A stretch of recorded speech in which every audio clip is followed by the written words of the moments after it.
Olá, meus irmãos, graça e paz no nome do nosso Senhor Jesus Cristo. Amém? Sejam muito bem-vindos a mais momento de estudo bíblico e devocional, aqui da Igreja Presbiteriana de Vilanópolis. Nós estamos aqui todas as noites com o intuito de trazer uma palavra, um estudo que traga edificação, que traga esperança ao nosso coração. Se você ainda não nos conhece, nós somos da Igreja Presbiteriana de Vilanópolis, ficamos na rua Peregrino de Oliveira Lino, número 228, aqui em Santa Bárbara do Oeste, e você é o nosso convidado para estarmos junto conosco, prestando culto ao nosso Deus. Nós estamos voltando aí às nossas atividades, então amanhã, às 10 horas da manhã, nós teremos o nosso culto, é lógico, seguindo todas as recomendações, todos os protocolos de segurança, de espaçamento. Então, você é nosso convidado para estarmos juntos ali. Caso você não possa estar presente, o culto será transmitido ao vivo pelo YouTube. Se você está assistindo pelo YouTube, é aqui neste mesmo canal. Caso você esteja nos assistindo pelo Facebook, o link do canal do YouTube está aqui embaixo na descrição. Então participe, fisicamente ou aqui pela internet, que possamos juntos prestar culto ao nosso Deus, porque Ele é merecedor de todo o nosso louvor, de toda a nossa adoração. Antes de ir para o nosso estudo, nós vamos cantar um cântico e que realmente Deus possa nos abençoar nesses minutos preciosos na presença do nosso Deus.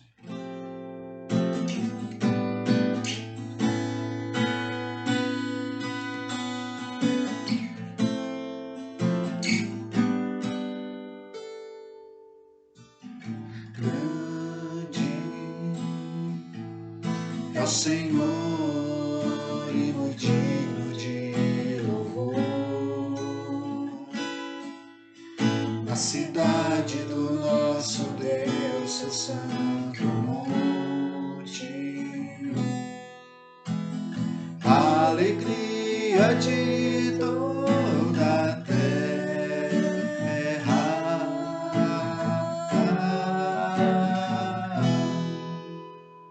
Grande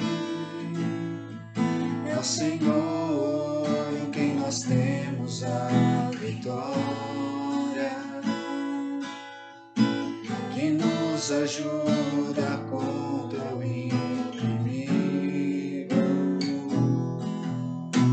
Por isso diante dele nos prostramos,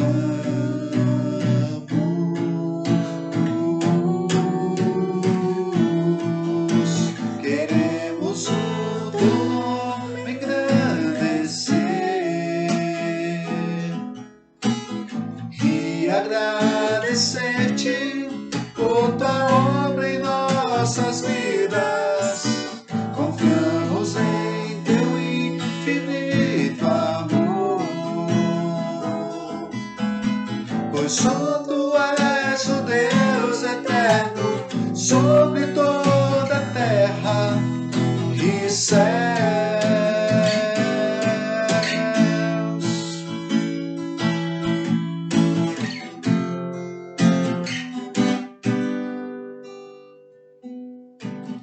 Grande é o Senhor e muito digno de louvor. Na cidade do nosso Deus, seu santo monte, a alegria de toda a terra.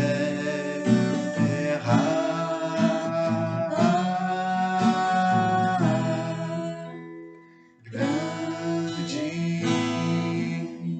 é o Senhor, quem nós temos a vitória,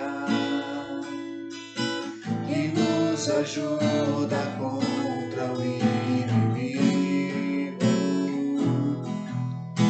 Por isso diante dele nos prostramos,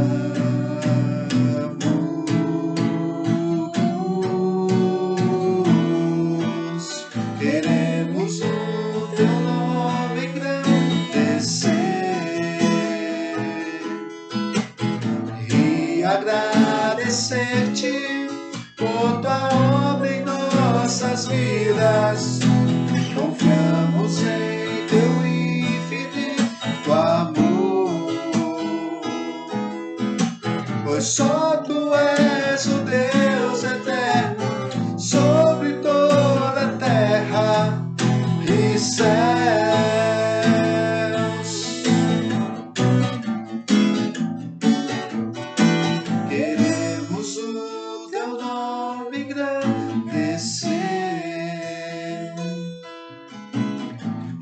agradecer-te por tua obra em nossas vidas. Confiamos em teu infinito amor, pois só tu és o Deus eterno sobre toda a terra e céus.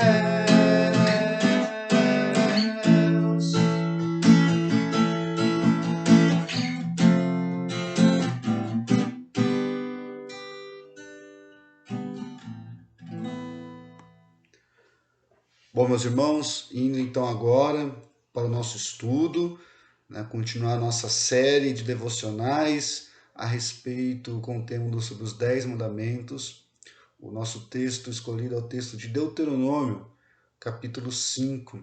E só fazendo uma recapitulação, né, revisão, nós escolhemos o livro de Deuteronômio e não o livro do Êxodo, porque o livro de Deuteronômio é um livro muito especial que vai tratar ali das últimas palavras de Moisés para o povo que estava prestes a entrar na Terra Prometida, esse povo que é a segunda geração de israelitas que nasceram no deserto. É bom lembrar que no final do Gênesis nós vemos Jacó, né, Israel, vindo com seus filhos para morar no Egito, para fugir da fome. Lá no Egito já tinha José, né, seu filho, que era o segundo homem mais importante sobre todo o Egito.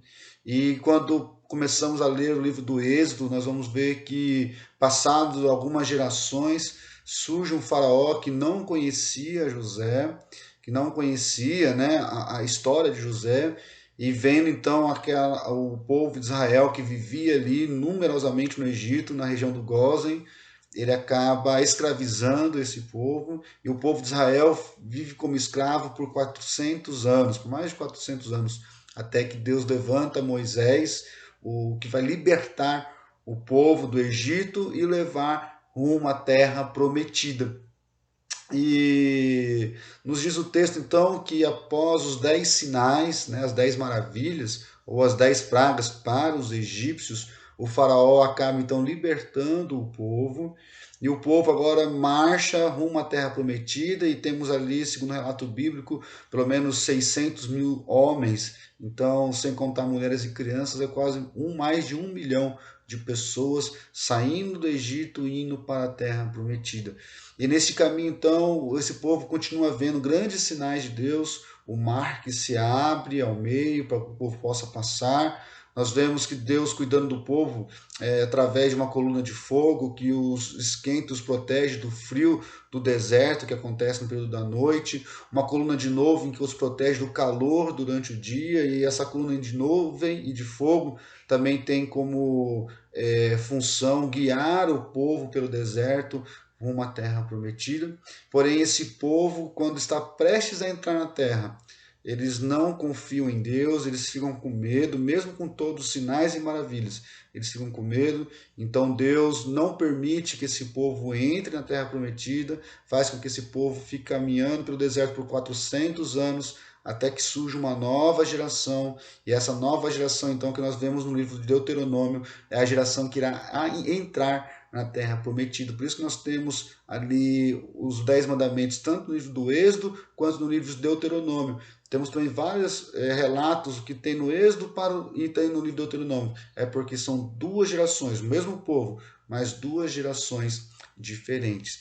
Então, quando eles estão prestes a entrar, essas últimas recomendações, Moisés agora traz a lei. Lembrando que a lei, Deus ele tem como objetivo não escravizar, não de proibir esse povo a viver, né? Mas o que Deus está querendo fazer com a lei é de poder ajudar, ensinar este povo a viver em sociedade, porque por 400 anos esse povo foi escravo na terra do Egito. Né? Por 400 anos esse povo só conhecia o chicote, a dor, o trabalho. Eles não sabiam viver em sociedade como homens livres. Então essa lei ela tem como objetivo manter a liberdade, manter né, uma qualidade de vida para esse povo e também educar e ensinar esse povo a confiar e a descansar em Deus. Então, partindo ali para o nosso texto, hoje nós vamos falar a respeito do segundo mandamento e nosso versículo aí de óculos de prisma, é o versículo 6. Então diz assim o texto: Eu sou o Senhor teu Deus, que te tirei do Egito, da casa da servidão. Não farás para ti imagem de escultura, nem semelhança alguma de que há em cima do céu, nem embaixo na terra, nem nas águas debaixo da terra. Não adorarás, nem lhes prestará culto, porque eu, o Senhor teu Deus, sou Deus zeloso, que visita a iniquidade dos pais nos filhos até a terceira e quarta geração daqueles que me aborrecem, e faço misericórdia até 1000 gerações daqueles que me amam e guardam os meus mandamentos. Feche seus olhos, vamos orar. Pai, muito obrigado, Senhor. Obrigado pelo momento que temos de mais uma vez abrir a tua santa palavra, poder estudar, aprender mais de ti. Pedimos a Deus que através do teu Santo Espírito possamos entender, sairmos transformados por ele e ter a aparência cada vez mais de Cristo Jesus. Tudo isso te pedimos, te agradecemos em nome de Cristo. Amém. Bom, irmãos, é bem interessante que os primeiros 2 mandamentos sejam muito parecidos, né? Eles são bem parecidos, porém são mandamentos diferentes e são mandamentos que tendem a completar um ou outro.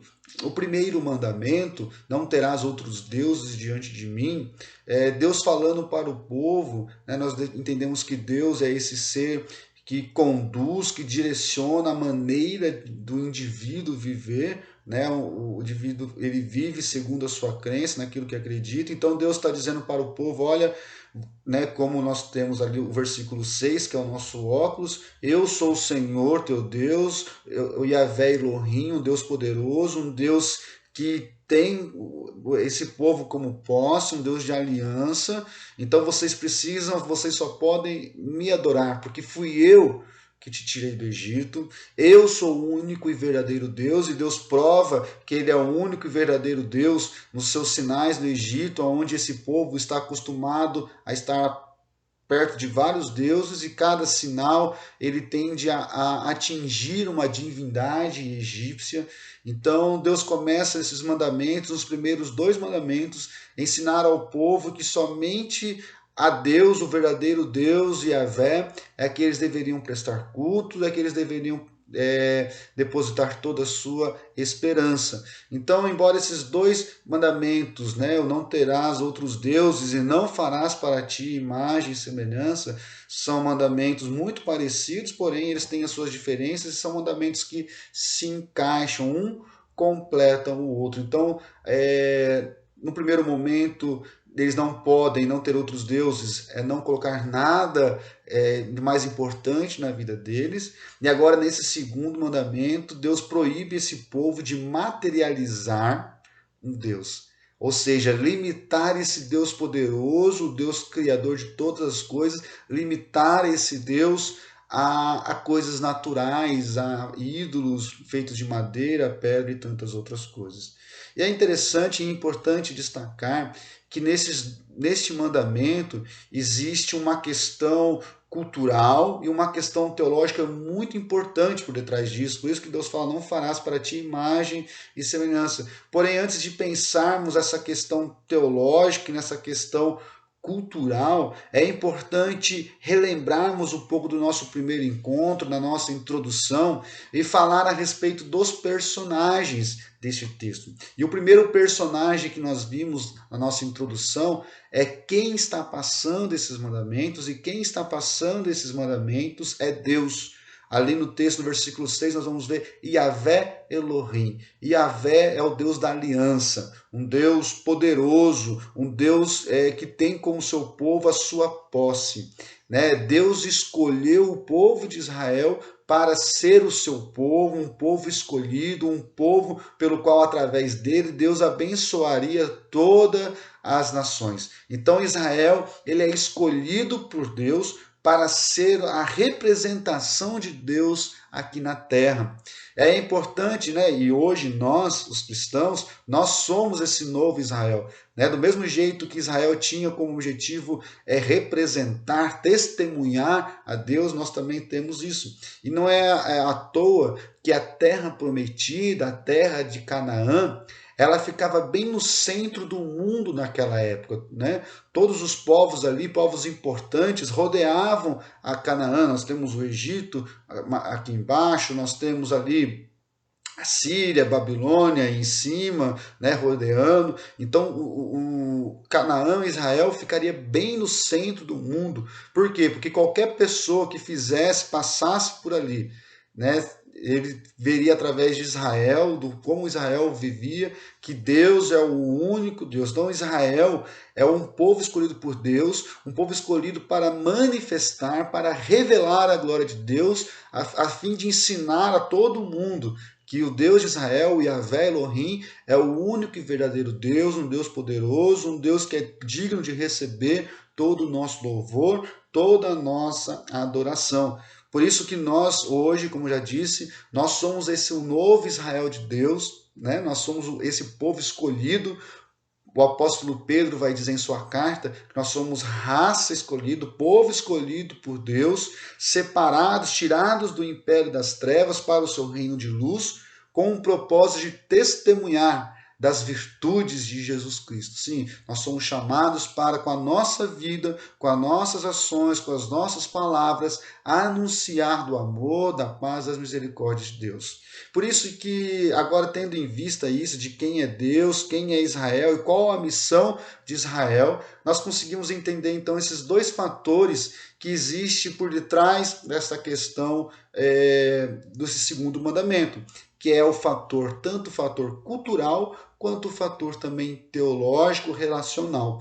Bom, no fator cultural, nós não podemos esquecer que todos os povos antigos daquela época eram povos politeístas, povos que tinham politeísmos, que eles tinham vários deuses, povos que caracterizavam os seus deuses através de imagens, através de esculturas feitas de madeiras, talhadas em pedras, deuses que eram limitados a coisas físicas.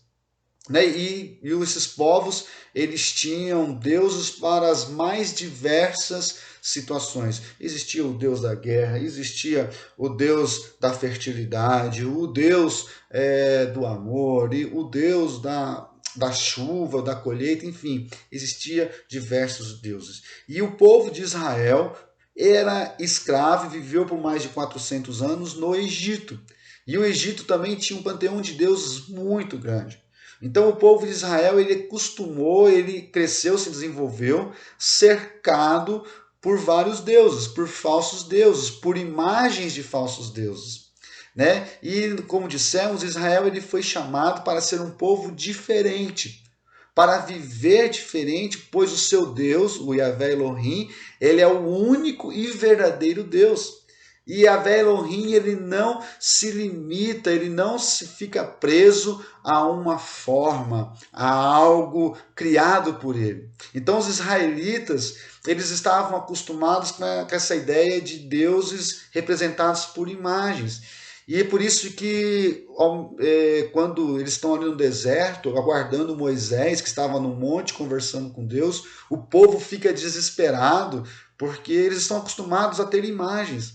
E Arão, né, o irmão de Moisés, então, ele reúne todo o ouro do povo e acaba esculpindo um bezerro de ouro para que aquele povo pudesse adorar. Né? Ou seja, mesmo Deus se manifestando, Deus mostrando o seu poder, a sua força, né, ainda estava enraizado no povo essa questão de adorar imagens.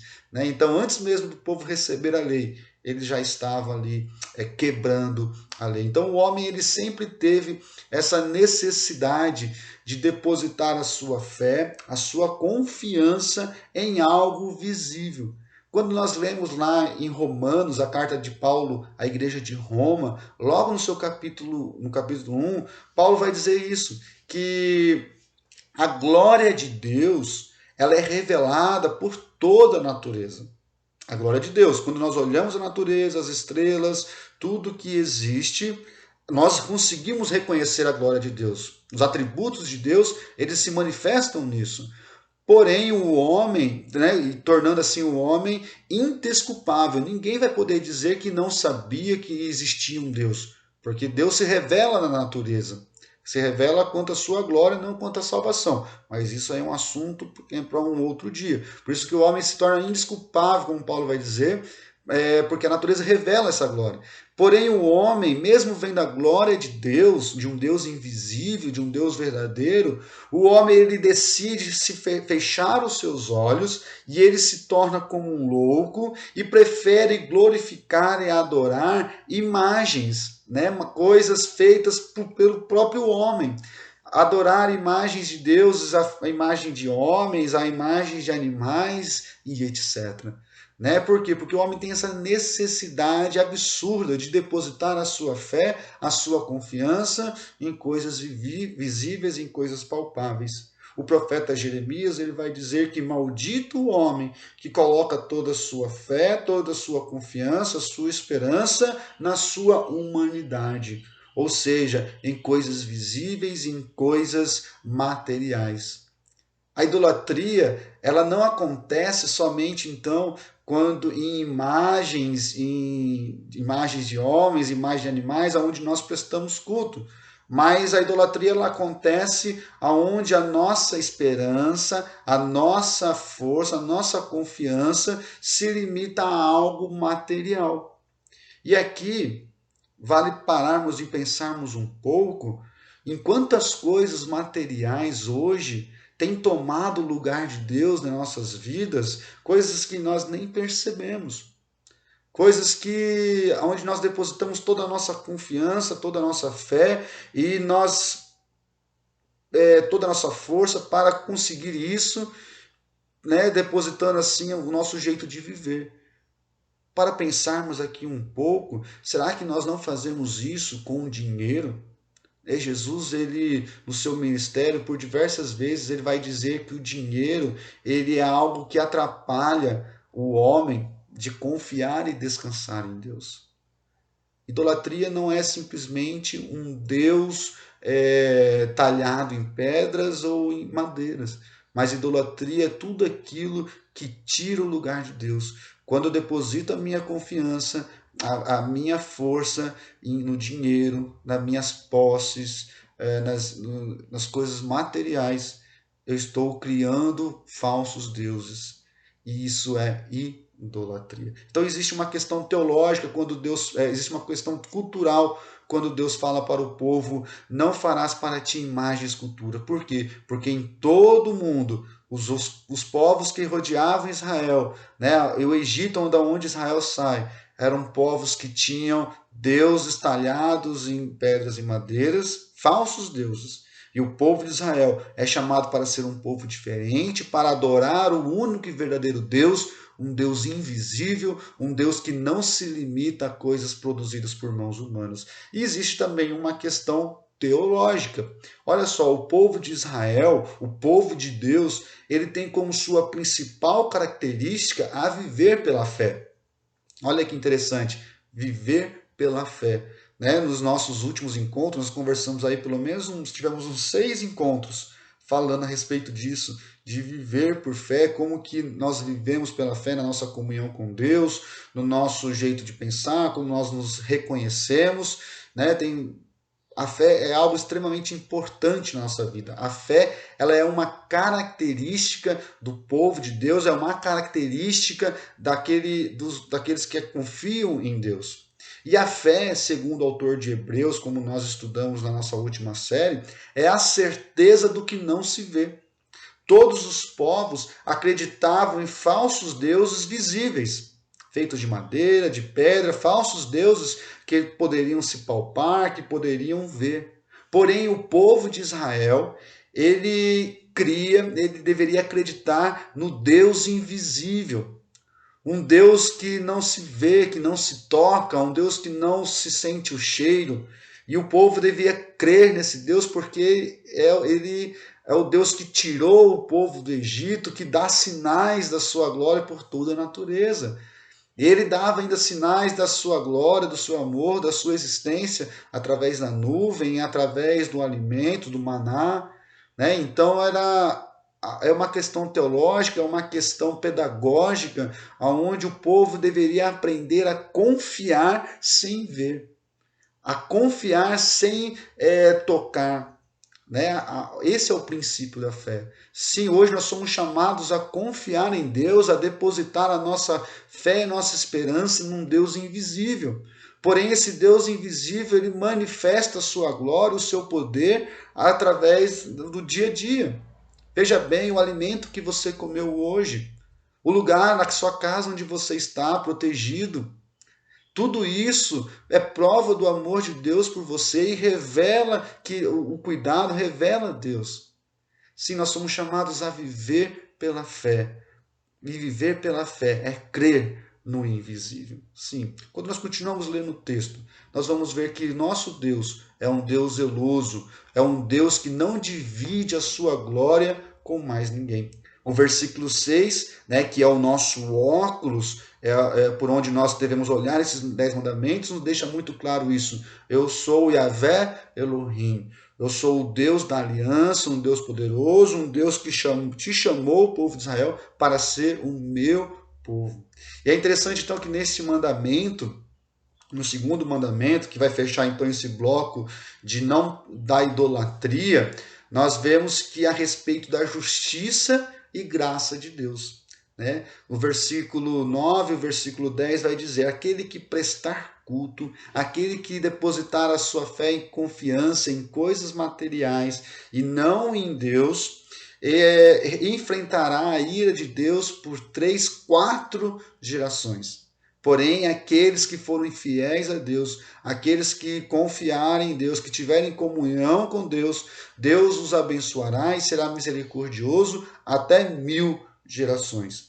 Veja bem que esses dois versículos, eles não estão falando de maldição hereditária, não está falando que a salvação pode vir através dos nossos pais e etc. Não. O que esses dois versículos, eles tendem a nos ensinar que as misericórdias de Deus, a graça de Deus, o amor de Deus, ele é infinitamente maior do que a sua justiça. Sim.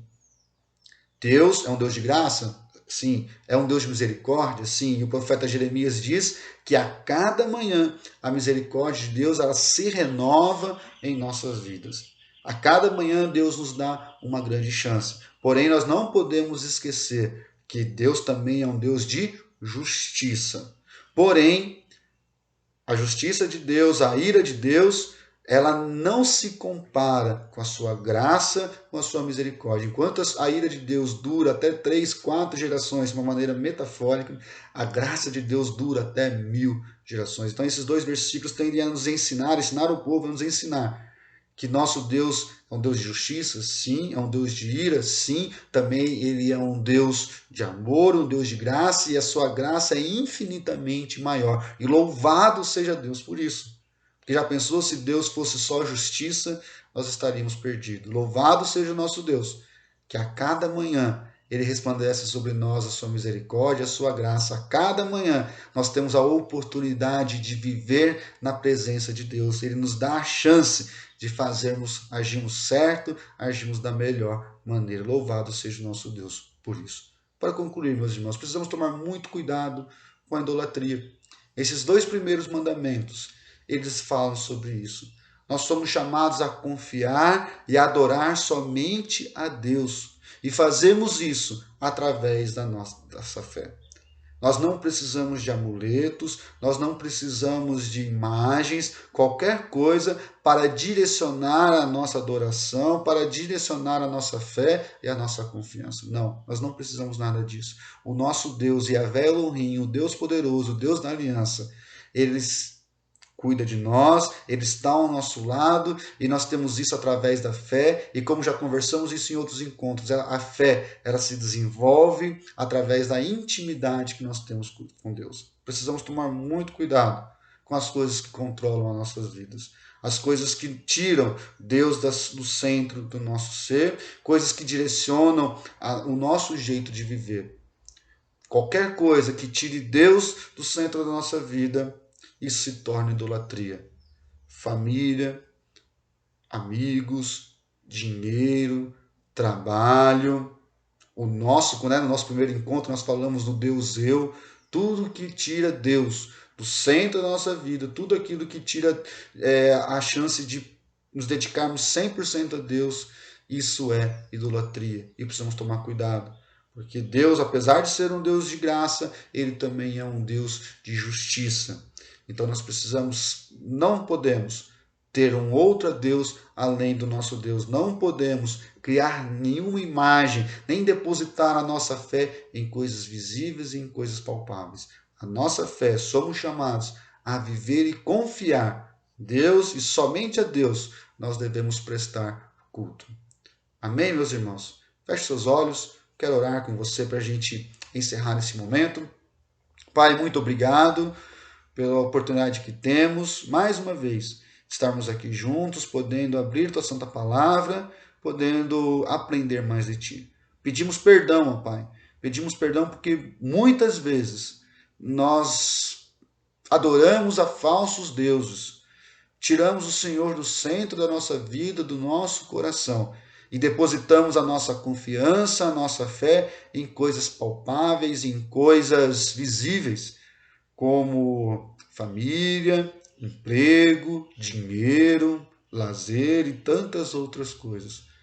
Tenha misericórdia de nós, ó Pai, nos perdoe, nos ajude, nos capacite a cada dia mais a te adorar, a confiar em ti, que possamos, ó Deus, ter fome e sede de ti, que possamos realmente te buscar de todo o nosso coração, de toda a nossa força, para que possamos realmente ter um relacionamento íntimo, que possamos realmente descansar na tua doce e poderosa presença, Pai. Obrigado, Deus. Mais uma vez te agradecemos por este momento.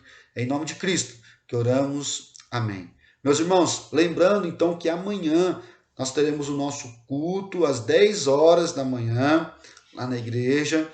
Se você não pode ir, será transmitido pelo YouTube, transmitido ao vivo pelo YouTube. Se você está nos assistindo aqui pelo Facebook, o link para essa transmissão está aqui embaixo na descrição desse vídeo. Então não deixe de participar, nossa igreja já está voltando com nossos trabalhos presenciais. Então se você puder, compareça, participe. Se não puder, participe junto pela internet para que realmente juntos, com família, possamos prestar culto ao nosso Deus, que é merecedor de todo o nosso louvor, de toda a nossa adoração.